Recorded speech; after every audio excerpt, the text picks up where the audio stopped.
கல் என்று நினைத்தேன் உனையே,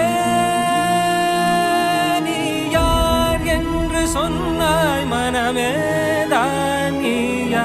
எதில் நீ இருந்தாய், எங்கோ மறைந்தாய், உன்னை